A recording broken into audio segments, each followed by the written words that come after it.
नमः सिद्धेभ्यः। जय श्री महावीराय नमः। जय श्री परम्पराचार्य गुरुवे नमः। जय श्री उमा स्वामी गुरुवे नमः। जय श्री शांति सागर गुरुवे नमः। जय श्री विद्यानंद गुरुवे नमः। मोक्ष मार्गस्य नेतारं भेतारं कर्म भूभृतां ज्ञातारं विश्वतत्त्वानां वन्दे तद्गुणलब्धये। मंगलम भगवान वीरो मंगलम गौतमो गणी मंगलम कुंद कुंदार्यो जैन धर्मोस्तु मंगलम। तत्वार्षोत परम मांगलिक ग्रंथ है। आचार्य कुंद के पट्टशिष्य आचार्य उमा स्वामी द्वारा यह विक्रम की प्रथम शताब्दी में लिखा गया सूत्रात्मक शैली है। संस्कृत इसकी भाषा है। 10 अध्याय विभाजित है। 7 तत्वों का इसमें वर्णन है। हम सभी लोग 9वां अध्याय संबर निर्जरा का अधिकार देख रहे थे और इसमें जान रहे थे कि 10 धर्म भी संबर के कारण हैं। कल अपन ने उत्तम क्षमा और उत्तम मार्ग और धर्म के बारे में जाना। आज उत्तम आर्जव धर्म के बारे में जानते हैं। उसके पहले सूत्र को एक बार बोर्ड के माध्यम से देख करके आगे बढ़ते हैं। 9वां अध्याय का सूत्र नंबर 6वां है। उत्तम क्षमा मार्दवार्जव शौच सत्ता संयम तपस त्यागा किंचन ब्रह्मचर्याणि धर्मः।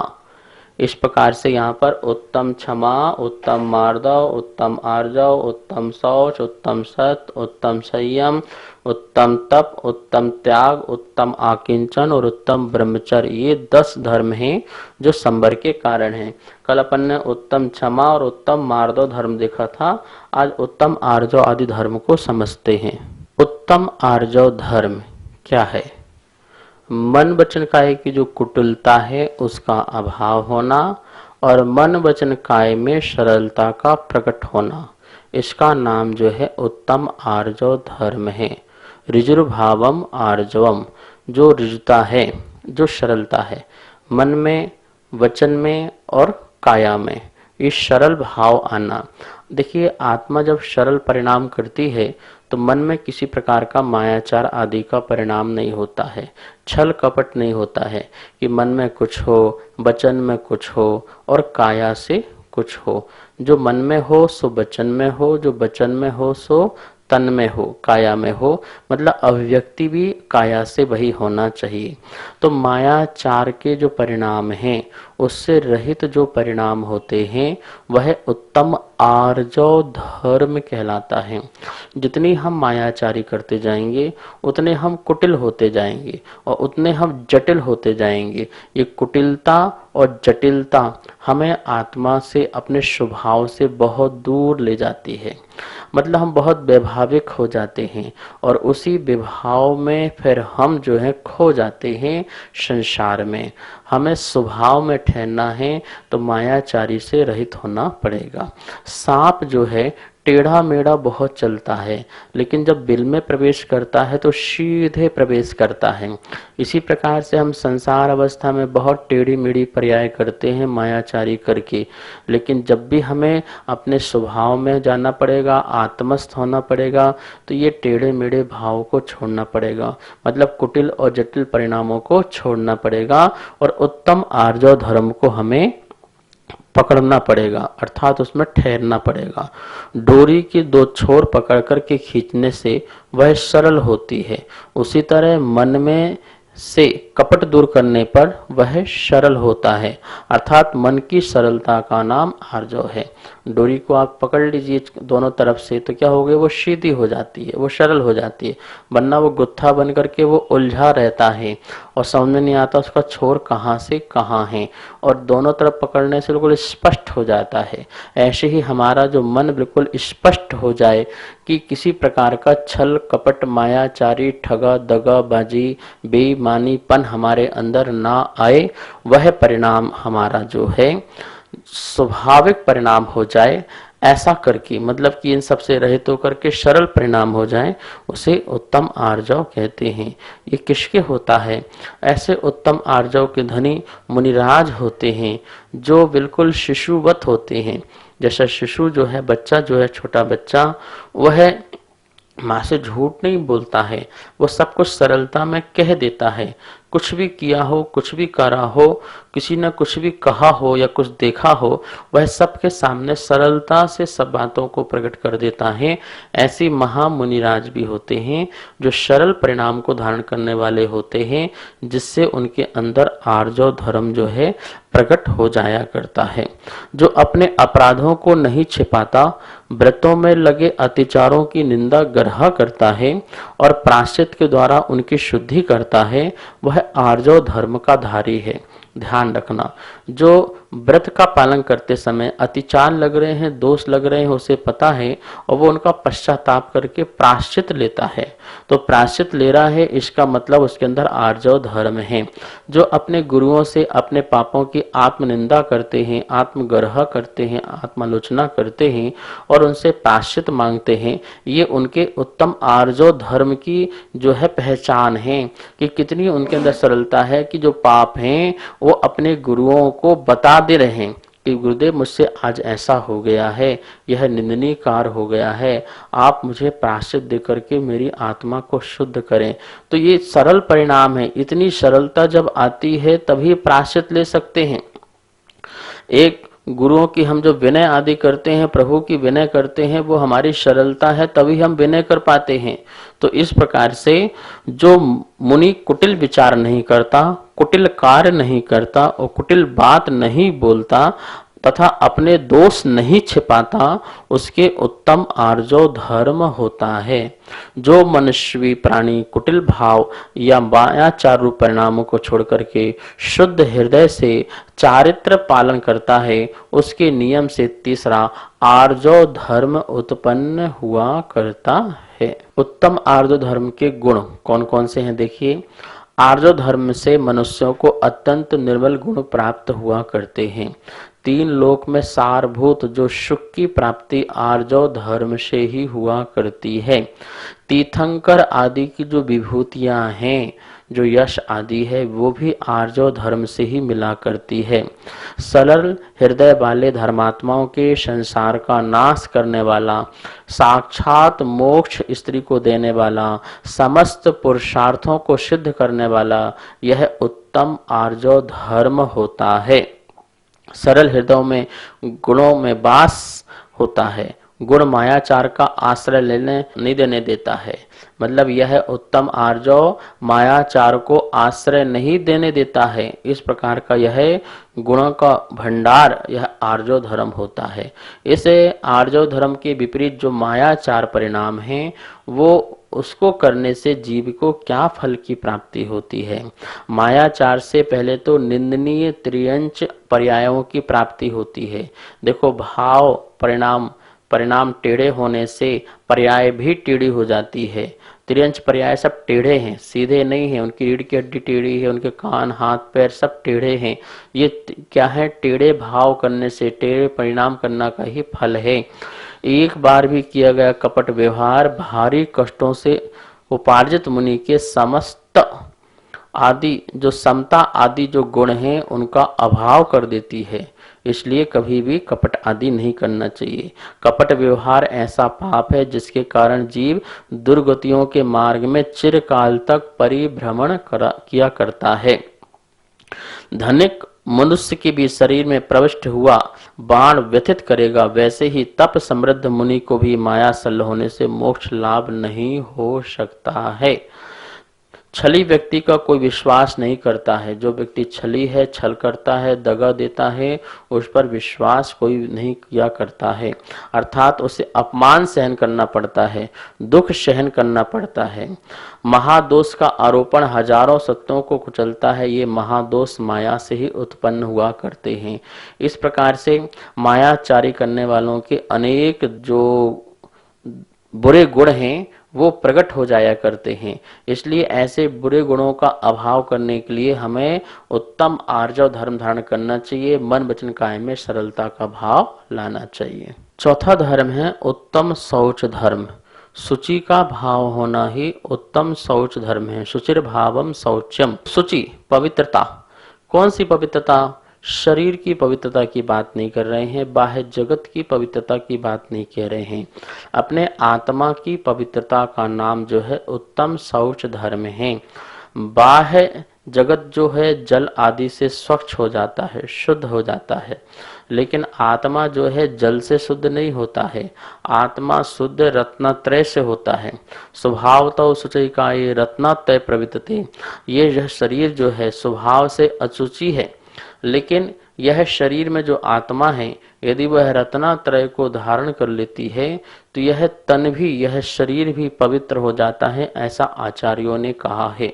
तो पवित्रता को धारण करना, मन पवित्र होना, वचन पवित्र होना, हमारा जीवन पवित्र होना, यह जो पवित्रता है यह हमारे लिए उत्तम शौच धर्म को प्रकट करती है। पवित्रता क्यों नहीं आती है? लोभ के कारण जो है पवित्रता नहीं आती है।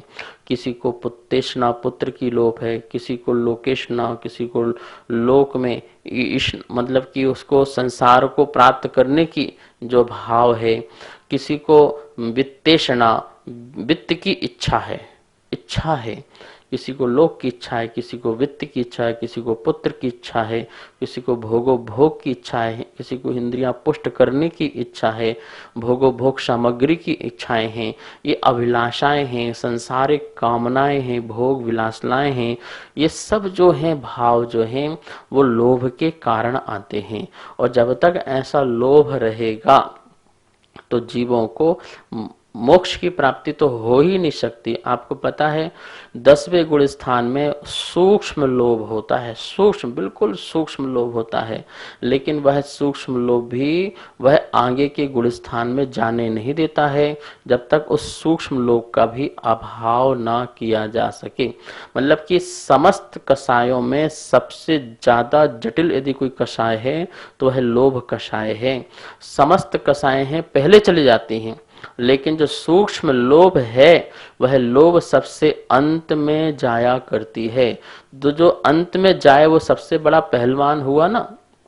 कोई व्यक्ति पहलवानी हो रही हो और अंत में सबसे अंत में वो हारे, लेकिन शुरू में सब लोग हार जाएं, मतलब तो उसका क्या मतलब हुआ कि वो बहुत बड़ा पहलवान हुआ ना। तो लोभ कषाय जो है सबसे खतरनाक है, क्योंकि ये आत्मा को अपवित्र करती है। ये जो है हमारे अंदर जो है शुभ गुणों को प्रकट नहीं होने देती है। इसलिए आचार्य ने कहा है कि उत्तम शौच धर्म जो है वह हमारे आत्मा में पवित्रता प्रकट करती है, सम्यक दर्शन आदि प्रकट करती है, सम्यक ज्ञान, सम्यक चारित्र आदि को प्रकट करती है। तो लोभ का अभाव करें। कैसे होगा लोभ का अभाव? वस्तु के स्वरूप को जानो, जगत के स्वरूप को जानो, और जगत का एक परमाणु मात्र भी मेरा नहीं है, मेरा था नहीं, मेरा है नहीं और मेरा ना कभी होगा, ऐसा भाव लाना पड़ेगा। और ये प्रैक्टिकल है। आप पीछे क्या लेके आए, अभी आपके पास क्या है और आगे आप क्या ले जाओगे। एक सुई भी लेके नहीं आए, एक सरसों का दाना भी लेके नहीं जाओगे। तो इस प्रकार से कोई वस्तु आपकी है ही नहीं, हमारी है ही नहीं, और उस वस्तु को प्राप्त करके यह मेरा है, यह तेरा है, यह अच्छा है, यह बुरा है, ऐसा जो परिणाम लाते हैं, आचार्य भगवान कहते हैं इसी कारण से ही हमारे अंदर जो है पवित्रता नहीं आ पाती है। तो एक ही कारण लोभ, मतलब राग, राग जो है दुख का कारण हुआ। लोभ को ही राग कहा है आचार्यों ने। तो राग ही दुख का कारण हुआ। एक राग का धीरे धीरे अभाव होता जाए, पहले अशुभ राग का अभाव हो। अशुभ राग मतलब जिसमें हमारा परिवार है, समाज है, लोग हैं और हैं, तो इस प्रकार से उनसे राग जो अशुभ राग है। देव शास्त्र गुरु से राग जो है वो शुभ राग है। तो पहले अशुभ राग का विसर्जन करें और फिर अपने ध्यानस्थ हो जाएं तो शुभ राग भी चला जाएगा। इस प्रकार से ये उत्तम शौच धर्म, इसकी गुण कौन कौन से हैं? देखिए उत्तम शौच के गुण देखिए यहाँ बता रहे हैं। शुचि आचार वाले निर्लोभी व्यक्ति का इस लोक में सर्वलोक सम्मान करते हैं। जो व्यक्ति निर्लोभी होता है ना, उसका सभी लोग सम्मान करते हैं और विश्वास भी करते हैं। निर्लोभी को तीनों लोकों में उत्पन्न होने वाली महालक्ष्मी की प्राप्ति भी होती है। जिसका यश 3 लोक में फैल जाता है, मोक्ष लक्ष्मी उसे वरण कर लेती है, ऐसा यह उत्तम शौच धर्म वाला व्यक्ति होता है। निर्लोभी के शरीर पर मुकुट आदि होने पर भी पाप बंध नहीं होता है। मतलब राजा महाराजा मुकुट बंध हो जाए पर वो निर्लोभी है, वह उसमें से विरक्त है, तो उसको भी पाप का बंध नहीं होता है, ऐसा आचार्य ने कहा है। संतुष्ट मनुष्य चाहे दरिद्र हो तो भी उसको समाधान वृत्ति प्राप्त हो जाया करती है। इस प्रकार से अनेक प्रकार के जो संतोष को धारण करने वाला निर्लोभी व्यक्ति है उसे एक गुणों की प्राप्ति होती है। जो लोभ करते हैं उनके अंदर कौन कौन से दोष प्रकट होते हैं? लोभी को दरिद्रता, घोर दुख, अनेक बार दुर्गतियां प्राप्त होती हैं। लोभी के महापाप, निंद, अशुभ ध्यान होता है, अशुभ कर्मों का सदा ही बंद होता है। लोभ से मुझे यह मिलेगा वह मिलेगा आदि आशा की वृद्धिगत हुआ करती है। लोभ के कारण मनुष्य महापाप करता है, बंधुओं की उपेक्षाएं करता है। तृण के लोभ में भी पाप उत्पन्न होता है। सार युक्त वस्तु के लोभ से पाप नहीं होता है। जो आत्मा के लिए सार में लोभ हो उससे पाप का बंध नहीं होगा। परिग्रह के जितने दोष हैं वे सब लोभी के ही होते हैं, क्योंकि लोभी व्यक्ति जो है परिग्रह की बहुत आशा करता है।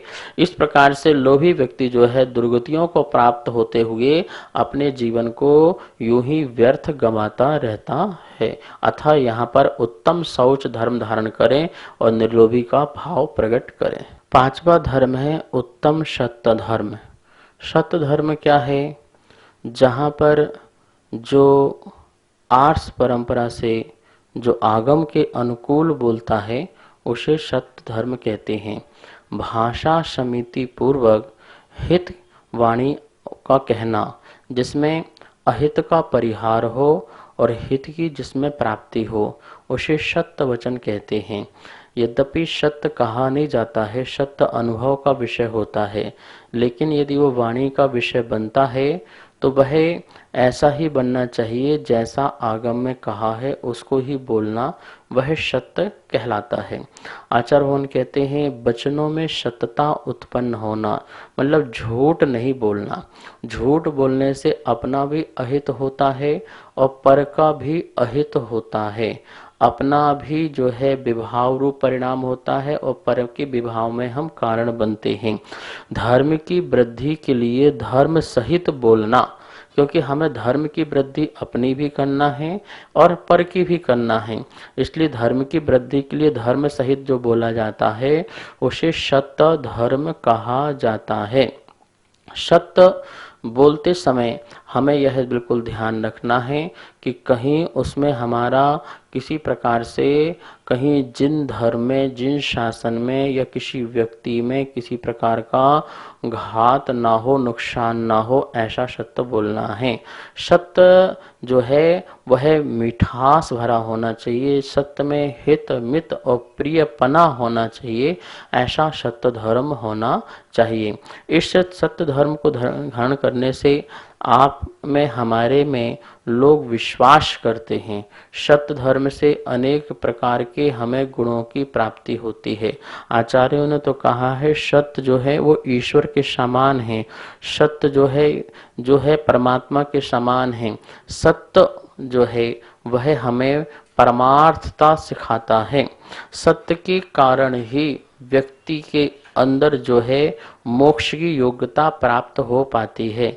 जिसके वचनों में ही सत्यता नहीं है उसके जीवन में कैसे सत्यता आ सकती है? यथार्थ में सत्य तो वह है जो आपने स्वरूप को सही स्वरूप से जाना। वस्तु को सच्चा जानना ही सत्य है और उसका व्याख्यान पर उसी रूप करना ही सत्य है। हम जाने कुछ है और कहें कुछ है, ये सत्यता नहीं कहला सकती है, ये असत्यता कहलाती है। तो क्या करना है? झूठ का त्याग करना है। हम थोड़ी थोड़ी सी बातों में झूठ बोलने लगते हैं और किसी को भी बेवकूफ़ बनाने के लिए भी कभी झूठ बोलते हैं। अपने काम काज में कितना हम झूठ बोलते हैं। इन समस्त झूठ का त्याग करना। देखिए आचार्यों ने झूठ बोलने का त्याग कराया है, इसका ये मतलब है है कि वो संबर का कारण हो रहा है तभी कराया है। क्योंकि हम जब तक झूठ बोलते हैं तो हमारे मन में बहुत सारी शंकाएं रहती हैं, हमारा कहीं झूठ पकड़ा ना जाए, कहीं हम पर फिर अविश्वास ना हो जाए। इस प्रकार से आर्त रौद ध्यान परिणाम चलते रहते हो, कर्मों का आश्रय होता रहता है। यदि हमने सत्य बोल दिया, सत्य कह दिया, तो फिर हमें उसके प्रति कोई परिणाम नहीं आया, तो जिसके कारण हमें किसी प्रकार का आश्रय नहीं हुआ, तो संबर होगा। सत्य धर्म को अंगीकार करने वाले मुनि जो हैं सत्य महाव्रत को धारण करने वाले होते हैं। श्रावक जो है सत्याणु व्रत को धारण करता है और महामुनिराज सत्य महाव्रत को धारण करते हैं। और सत्य महाव्रत में भी उनके पास भाषा समिति और कहें तो वचन गुप्ती भी उनके पास है। यदि वो वचन गुप्ती का पालन करें उत्कृष्ट रूप से तो बोलना ही ना पड़े, मौन ही रहें। यदि बोलते हैं तो भाषा समिति के अनुसार सत्य रूप ही बोलना है, अनुवीची भाषण आगम के अनुकूल ही बोलना है, इसके प्रतिकूल नहीं बोलना है। इस प्रकार से यह जो सत्य धर्म है यह भी आत्मा को पवित्र करता है और संबर का कारण बनता है। यह सत्य भी निर्जरा का कारण बना करता है। व्यवहार सत्य और निश्चय सत्य, व्यवहार में वचनों में सत्यता होना ये व्यवहार सत्य है, और आत्मा में सत्य का अनुभव होना ये निश्चय सत्य है। इन दोनों से ही संबर हुआ करता है। अब आगे धर्म बताया है उत्तम संयम धर्म। संयम धर्म क्या है? 5 इंद्रिय और मन, इनमें किसी प्रकार के अपने परिणामों को रोकना। 5 इंद्रिय मन में परिणाम जो है ना जाएं उस प्रकार से रोकना, और षटकाय जीवों की रक्षा करना। षटकाय जीव में 5 प्रकार के स्थावर होते हैं और एक त्रस्य, इस प्रकार से षटकाय जीव होते हैं। तो षटकाय जीवों की रक्षा करना, मन और 5 इंद्रियों का निरोध करना, इस प्रकार को इसे संयम कहते हैं। संयम समझ में आया ना आपको? ये कह सकते हैं प्राणी संयम और इंद्रिय संयम। इंद्रियों को रोकना इंद्रिय संयम है और प्राणियों की रक्षा करना यह प्राणी संयम है। वाणी में भी संयम होना चाहिए, बोलते समय भी हमारे संयम होना चाहिए। हम क्या बोल रहे हैं, किसको बोल रहे हैं और क्या कह रहे हैं, इसका भी हमें ध्यान रखना चाहिए। किस प्रकार से ये बाह्य संयम हुआ, मतलब प्रवृत्ति रूप संयम हुआ। क्योंकि हम जब 5 इंद्रिय मन को रोकेंगे तो हमारी प्रवृत्ति जरूर होगी, और जब हम प्राणियों की रक्षा करेंगे तो उस समय हमारी प्रवृत्ति होगी। तो यह हमारा व्यवहार संयम कहलाता है। निश्चय संयम तो यह है अपने आत्मा में कषायों को उत्पन्न नहीं होने देना, अपने स्वरूप में अपनी स्वरूप की प्रतिष्ठा करना। स्वरूप में प्रतिष्ठित रहना मतलब स्वरूप की सावधानी का नाम क्या है? संयम है। हम असावधान नहीं हैं कि हम किसी प्रकार के भी परिणाम करते रहें, हम सावधान हैं, हम शुद्ध भावों को भाने वाले हैं, शुद्ध भावों में लीन हैं। यह हमारा उत्तम निश्चय संयम कहलाता है। तो इस प्रकार से बाह्य संयम और कौन सा? निश्चय संयम। बाह्य संयम भी हमारे लिए संबर का कारण है और निश्चय संयम भी संबर का कारण है। बाह्य संयम बस इतना है कि अशुभ का आश्रय नहीं होता है उससे, इसलिए वैसा संबर का कारण है। और जो निश्चय संयम है वो पूर्ण रूप से संबर का कारण है, निर्जरा का कारण है और साक्षात मोक्ष का कारण है। इस संयम के माध्यम से ही जीव जो है मोक्ष की ओर चलता है, ऊपर के गुण स्थानों में चढ़ता है। बिना संयम के कोई भी जीव जो है मोक्ष को प्राप्त नहीं कर सकता है। कोई व्यक्ति घर में रहे और बहुत स्वाध्याय भी करे, बहुत ज्ञान प्राप्त आदि करे, लेकिन उसके पास संयम ना हो, व्रत नियम आदि ना हो, तो वो कभी भी मोक्ष की श्रेणी को प्राप्त नहीं कर सकता है। श्रावक को भी एक देश रूप संयम का पालन करना चाहिए, उसे अणुव्रत रूप आदि कहते हैं। और महाव्रत आदि रूप में जो संयम होता है वो मुनियों का होता है। इस प्रकार से संयम जो है मोक्ष की नशेनी है, जिस पर चढ़कर के जीव जो है मोक्ष महल में पहुंच जाता है। संयम पालन करने से क्या लाभ है?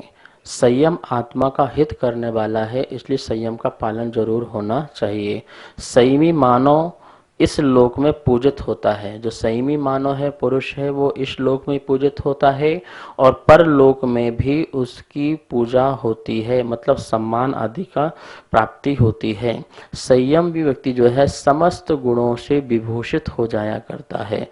संयम से समस्त कर्मों का संवर होता है, समस्त कर्मों की निजरा भी होती है, समस्त गुणों के समूह को प्राप्त होता है और उसके बारे में कहना वाणी के अगोचर है, मतलब इतना उसको यश सम्मान की प्राप्ति होती है। संयम के साथ साथ थोड़ा सा किया गया तब भी बुद्धिमानों को मोक्ष आदि की प्राप्ति करा देता है। इस प्रकार से संयम का बड़ा ही महत्व है। जो संयम को धारण नहीं करते हैं और संयम की हानि करते हैं, ऐसे लोग पद भ्रष्ट होकर के या अपने आत्म स्वरूप से भ्रष्ट होकर के दुर्गति आदि को प्राप्त होते हैं। ये एक इंद्रिय आदि जो पर्याय, दो इंद्रिय आदि पर्याय जो असंगी पर्याय हैं, ये इसी को प्राप्त होती हैं जो लोग संयम को धारण नहीं करते हैं। तो सद्गति को प्राप्त होना है, मोक्ष गति को प्राप्त करना है तो संयम की ओर जरूर बढ़ना चाहिए। सातवां धर्म है तप धर्म। तपते इति तपहा, जो तपा जाता है उसे तप कहते हैं। तपना, कैसा तपना? मोक्ष के निमित्त से तपना, संसार की प्रशंसा आदि ख्याति आदि प्राप्त करने के भाव से नहीं तपना।